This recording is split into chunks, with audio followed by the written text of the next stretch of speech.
Hi, so I know this video might seem a little trivial, but I really like Aura of Death, so I'm just gonna get into it.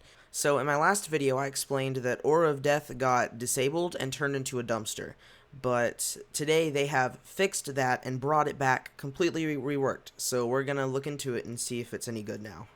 So the first change is that it no longer says Astaroth's Aura of Death like Aura of Life said Benedictus's Aura of Life. It now is just Aura of Death. It got shortened. So it has a new model that appears on your back, and this is similar to Aura of the Ocean. It spins around, but the effect is the same since it got updated. So Collects made a message showing everything they did for the rework, so I'm just going to go through everything. So the big thing that the Aura does is it applies an effect to anything that goes in it called Withered.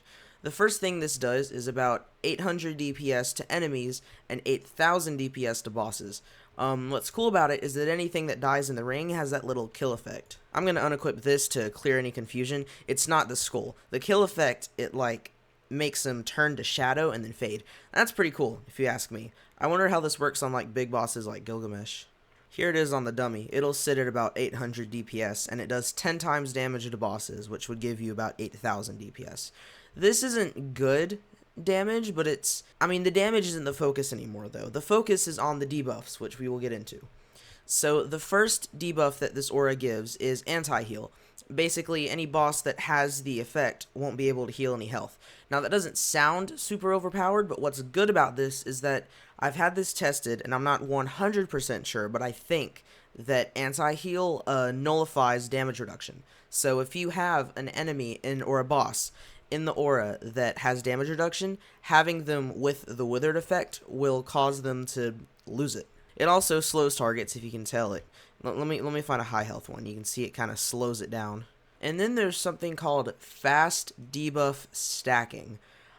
I'm not super sure what that means, but if you do know what that means, tell me in the comments. But as you can see here, it does about 10 times the damage to Nympha, because she is a boss. So that's basically all there is to the rework. Is it better than the old one? No, absolutely not. The old one was overpowered. You cannot beat hundreds of thousands of DPS, but I understand why it was changed, because this is supposed to be a support weapon. It's completely automatic, and I get why it had to be changed. But that doesn't mean I dislike this, because I've never really worn it for the damage. I've always used it for the vanity, because I just love how it looks. And the kill effect just makes it look even cooler. And this new thing on your back is much cooler than the old thing that you had sitting on your back. So take that, Aura of Life users. We're cooler now.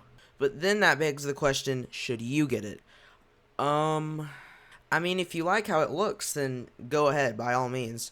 I wouldn't say this is the most viable item in the game, but it can help if it does indeed remove damage reduction. If it can remove damage reduction, that's probably the only thing it's really good for.